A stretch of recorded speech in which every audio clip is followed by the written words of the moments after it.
लाल किले की गौरवशाली कहानी। दिल्ली का लाल किला न केवल मुगलों की शान का प्रतीक रहा है, बल्कि भारत के इतिहास का एक महत्वपूर्ण अध्याय भी है। इसकी नींव 1638 ईस्वी में मुगल सम्राट शाहजहां ने रखी थी और 10 वर्षों की कठिन मेहनत के बाद 1648 में यह भव्य किला बनकर तैयार हुआ। शाहजहां ने इसे स्वर्ग जैसा बनाने का सपना देखा था।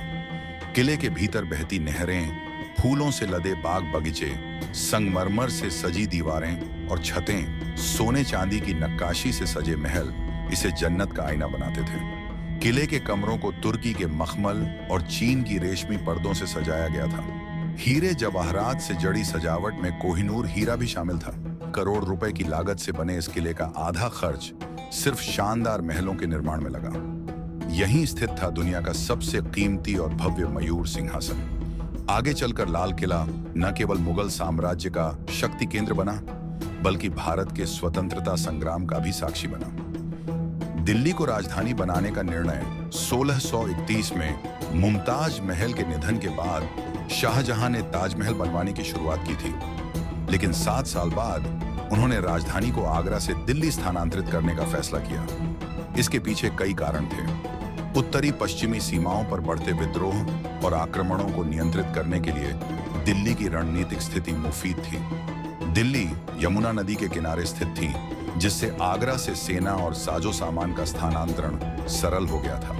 इसके अलावा आगरा की भीड़भाड़ और तंग गलियों ने भी शाहजहां को नई राजधानी बसाने के लिए प्रेरित किया। लाल किले का निर्माण और विशेषताएं। शाहजहां ने अपने प्रसिद्ध वास्तुकार उस्ताद अहमद लाहौरी को लाल किले और उसके आसपास के शहर शाहजहानाबाद का निर्माण करने का आदेश दिया। लाल बलुआ पत्थर से बनी इसकी भव्य दीवारों के कारण इसे लाल किला कहा जाने लगा। लगभग 250 एकड़ में फैले इस किले की दीवारें लगभग 2 किलोमीटर लंबी हैं। यमुना के पास स्थित इस किले का आकार अष्टकोणीय है।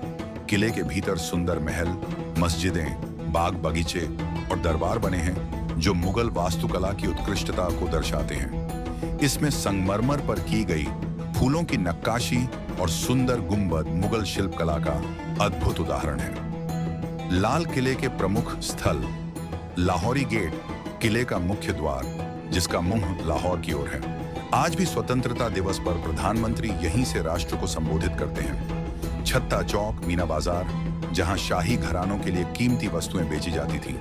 नौबत खाना, नक्कार खाना, यहाँ रोज संगीत बजाया जाता था और राजघराने के आगमन की घोषणा होती थी। दीवाने आम, जहाँ बादशाह जनता की समस्याएं सुनते थे। दीवाने खास, शाही दरबार, जहाँ केवल विशिष्ट लोग ही पहुंच सकते थे। यहीं रखा गया था वह मयूर सिंहासन जिसे नादिर शाह ने 1739 में लूट लिया था। रंग महल और खास महल, बादशाह की पत्नियों और खुद बादशाह के निवास स्थान। हमाम, शाही स्नान घर, जहां सुगंधित जल से स्नान किया जाता था। मोती मस्जिद, औरंगजेब द्वारा बनवाई गई शाही इबादतगाह। हयात बख्श बाग, जीवनदायक उद्यान, जिसमें फव्वारे और खूबसूरत मंडप बने थे। 1957 के विद्रोह और लाल किले की दुर्दशा। 1857 के स्वतंत्रता संग्राम के बाद अंग्रेजों ने लाल किले का बहुत नुकसान किया। किले की 80% संरचनाएं नष्ट कर दी गईं। शाही बाग बगीचे उजाड़ दिए गए, हरम के अपार्टमेंट तोड़ दिए गए और उन पर अंग्रेजों ने अपनी बैरकें बना दी।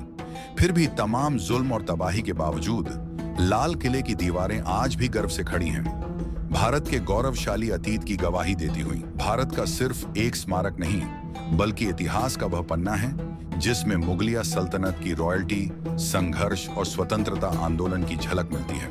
आज भी यह भारत की शान है और हर साल स्वतंत्रता दिवस पर पूरे देश को अपने अतीत की याद दिलाता है।